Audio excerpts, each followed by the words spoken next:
Hi, I'm Brenda Castillo with Farmers Insurance. I'm in the NHPO Leadership Institute Class 3, Group 4. I'm here with Demetrius Navaro. He is a fourth generation Mexican American. He's been married for 23 years, the proud father of 2 boys. He is the member of the Houston Hispanic Chamber, the Houston Minority Business Council, and the Greater Houston Procurement Forum. He is a strong advocate for minority business owners and encourages them to join minority business-focused organizations. He also encourages them to... It's okay. Thank you. His involvement allows him to communicate the importance of health and welfare as well as focus on issues that are faced by business owners and their employees. He is the proud owner of Navaro Insurance Group, who's been in business for over 11 years. They are also a proud recipient of the E10 award by the Houston Minority Business Council. This award is presented to emerging entrepreneurs in the minority sector that have demonstrated community leadership and success in business. He also contributes to the Tejano Center for Community Concerns, the Talento Palingue, and the MD Anderson Cancer and Children's Center. He has also served as the chairman of the Livestock Show and Rodeo here in Houston and is currently on the board of directors. Hi, Demetrius. Thank you so much for being here today. I greatly appreciate you coming out. Can you tell me a little bit about yourself and how you grew up here in Houston? Yes, I was born and reared here in Houston, Texas. My grandparents have been part of the Houston community. We're fourth generation Texan, Mexican American, Texans, Houstonians. My grandfather was owned an auto repair shop on Houston Avenue in Preston for over 60 years, so he was an entrepreneur himself. I had a small garage auto repair shop there. My 2 sisters and I were adopted by my paternal grandparents. My mother and father were quite young when they started having a family and were obviously irresponsible and continuing to provide a lifestyle of continuity. So I was about 6 months old when I was adopted by my grandparents along with my 2 older sisters. So we went through the Houston Independent School District and participated in all of Houston events and community affairs. And so how did growing up with your grandparents versus your parents, that age difference, generation gap, how did that affect your growing up and your upbringing? Oh, I think it was definitely, we always knew kind of what the situation was with our parents. We had relationships with my mother and my father. My father didn't live in Houston, but my mother did, so we knew that there was a reason why we were being raised by our grandparents, and probably wouldn't be sitting here today if it would have been a different situation. I think it was a little difficult growing up after we had made a transition from Southeast Houston to the inner city, really the museum district, where we kind of saw more of a cultural difference there, because we were one of few Hispanics that were living in an all affluent white neighborhood and going to schools that were predominantly white with middle class and upper middle class students there. So we definitely felt that cultural difference. Most of the Hispanics that were coming into those neighborhoods were working for those residents, whether it's maid service or lawn service. So it was, I mean, it wasn't an obstacle. It was just, that was just part of it. It's part of it. Always proud of our heritage, but kind of, understood that this was an advantage for us because we were kind of in a different type of neighborhood and a different type of culture. And part of while you were growing up, you were involved very heavily in the 4-H and the Future Farmers of America. And this also got you involved in the Houston Livestock Show and Rodeo. Being one of the only few Hispanics that have served on the board, and being a part of the Hispanic community as much involved as you are, how do you feel about the opposition of people in the Hispanic community with the Livestock Show and Rodeo? My involvement really, introduction to the Houston Livestock Show and Rodeo was when I was a child, growing up. when it was called the Houston Fast Stock Show, that was done downtown in the Coliseum, old Coliseum. So I remember being, 4 and 5 years old and going to the rodeo and always having this desire to, to go and see the not only the cattle being raised and exhibited, but also the actual rodeo itself. And there was a question. I'm a board of director for the Houston, for the Hispanic Chamber, and one of the questions in one of our meetings was, what did you want to be when you were growing up? Mm-hmm. And of course, they went around and asked everybody, and I always wanted to be a cowboy. That was, I loved, cowboy and western movies. I always wore cowboy boots, even with, my pajamas when I was a small child. So, I always had that desire, even though we were raised inner city. In middle school, we were already, riding, going out to some friends' ranches and riding steers, and then eventually started riding in rodeos, doing bull riding and bareback riding. In high school, it was a natural transition for me to participate in Future Farmers of America in 4-H, and that's how how I was introduced to the Houston Livestock Rodeo as an exhibitor, okay, and also a participant, working with some friends of mine, their families' ranches, and showing their commercial exhibits also there. We were outfitting, we were showing, actually showing and participating in the Houston Livestock Show and Rodeo as youth at the time. As I became older and an adult and was out of college and working, I went back to the Houston Livestock Show and Rodeo and became a life member, and then also started volunteering.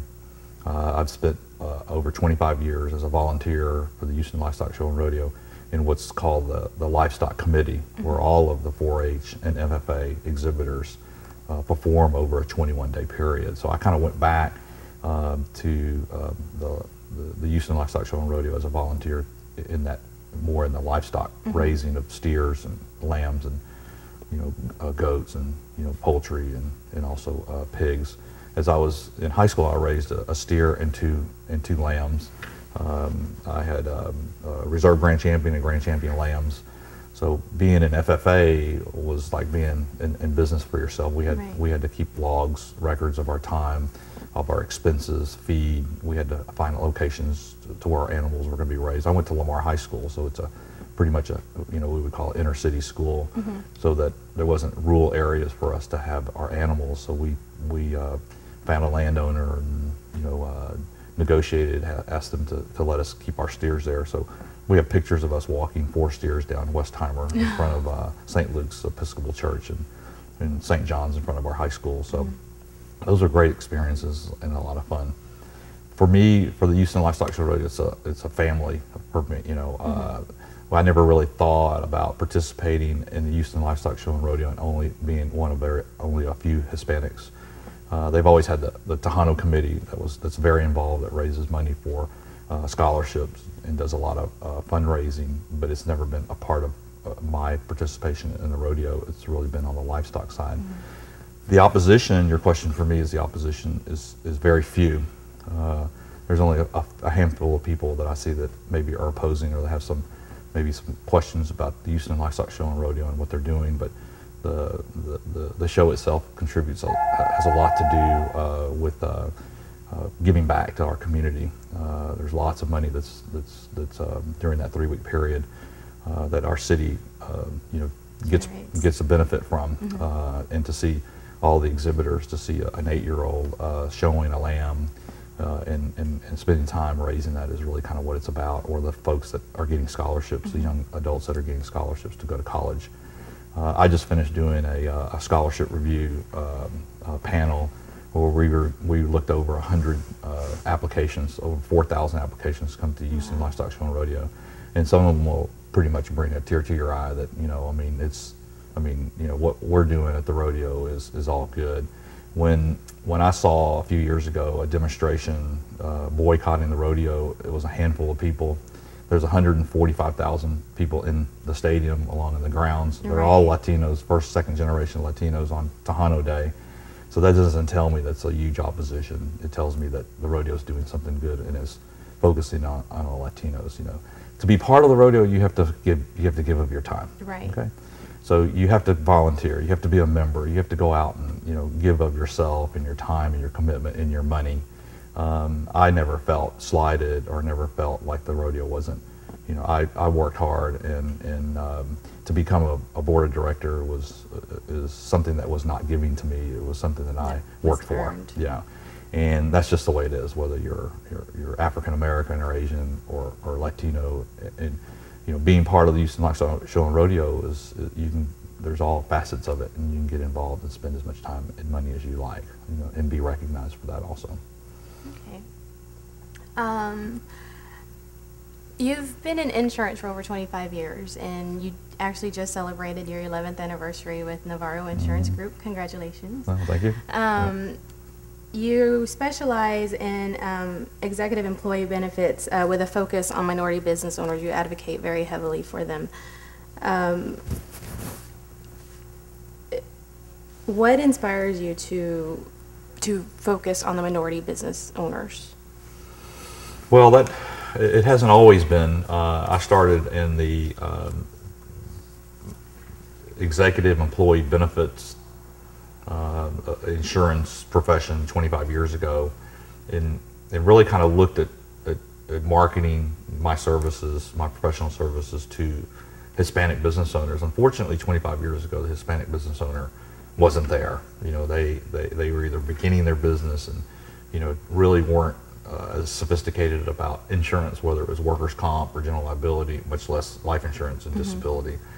And predominantly, really, when you're looking at the Houston marketplace, the business, the Latinos that were in business or that were doing business were the bricklayers, the janitors, the window cleaners. Well, today they own those companies now. You know, I have a friend of mine that, you know, 27 years ago worked for AT&T. When he got out of high school, a few years later he starts his own company. Now he's one of the largest Latino, companies, telecommunications companies here in Houston. So, you know, if you look at that transition, you know, went from, you know, working for a big company or working for someone else, maybe an Anglo business owner, and then taking that opportunity to step aside and take the risk and own your own company. Our focus on minority, particularly Hispanic-owned businesses, has been just in the last 7 years, 5 to 7 years, that we've seen that progression of success. Okay, you know, where we've seen Latino, whether they're restaurant owners, the proliferation and the growth has been substantial there, and I think a lot of that has been just immigration. You know, people coming from other countries, from South America and Central America. Our population growing as we're seeing in the media today, that it's just going to continue to grow for us. The inspiration for me is education. It's not so much driven off of money. You know, I mean, we all got to make a living, but really it's to be there and to work with the Hispanic business owners and to recognize what employee benefits mean as far as an attraction of key employees, retention and reward, along with protecting their own self. You know, we like to say that we protect your most valued asset, and that's yourself. Okay, your ability to work, get up and go to work every day, your family, your wife, your husband, your kids, and then your employees. You know, we talk to groups of employers, and I couldn't run my business without my employees. Right. Okay, I wouldn't be where we are today with our practice if it wasn't for these key employees back at the office that allow me to do things like this, okay, during the day, but also take care of our clients. So we've just seen some great successes within our community, okay, within the Latino community, business owners, and that seems to be really kind of where our focus is. You know, I really like to advocate doing business with each other, the networking, helping each other out, referrals. I think it's extremely important that we as a community come together and support each other and are proud of each other's successes and help each other through adversity and really kind of try to mentor along with trying to continue to educate and learn yourself and grow. You said that back when you first got into insurance, a lot of the people, the Latinos or Hispanics, were mostly working for people that own these businesses. Now they actually own these businesses. So there's been quite a bit of progression in the number of minority business owners. Do you feel that the educating them or learning about the importance of healthcare for their employees and their businesses and things like that, and having these benefits in place has kept up to pace with the number of people that are owning these businesses? Oh, I think we got a lot of work to do still. You know, if you're going to compare it to a business owner marketplace like the Anglos or maybe African Americans, I think we still have some road, a little bit of road to go on that, and that's extremely positive. You know, I mean, you know, if you don't have the money to provide benefits for your employees, you just don't have the money. I mean, even though you may want to do that, there's certain points, you know, that, you know, our job really is to show them innovation and creativity, show them ways of providing these benefits and how they strengthen the relationship that they have with their employees and themselves. But you know, I think culturally, you know, the like the Anglo business marketplace, they've been doing it for so long that, you know, they've kind of got you know, there's an advantage there. You know, they really kind of see that advantage, where I think in some other minorities, not just in Latinos, they're just, that culture just isn't quite there. You know, in my business, we sell a lot of love and compassion and empathy, because our insurance products are being used sometimes on a daily basis. So if I have an employee whose spouse has got some kind of illness or child has been injured or sick, you know, we're kind of involved in that. You know, it's not like, you know, there was a slip and fall or you had a fire at the building, you know, kind of like with risk insurance. You know, it's a little bit different approach. You know, so we have to be somewhat empathetic to our marketplace, and we really kind of strive to provide, you know, a concierge level of service, personal level of service. I kind of step back and I say, look, I want to treat all of my clients the way I want to be treated. When I go to a department store, or when somebody calls me and wants to do business with us, or we're traveling, or whatever it may be, and sometimes you don't get that. You know, in our society today, with large corporations, we've kind of gotten away from that boutique style approach, and I think that it's kind of evolution. I think we're coming back to that. People would rather spend a little bit more to get that personalized service, because we live in such a fast-paced society. Definitely. You guys do a great job of that, by the way. I've heard Thank you. quite a bit about Yeah. that. I'm sure you've heard about. We're running at your 2-minute mark. Okay. We have Okay. I'll wrap up. Okay. Okay. My last question: how do you define leadership? Well, there's all forms of leadership. You know, I mean, it's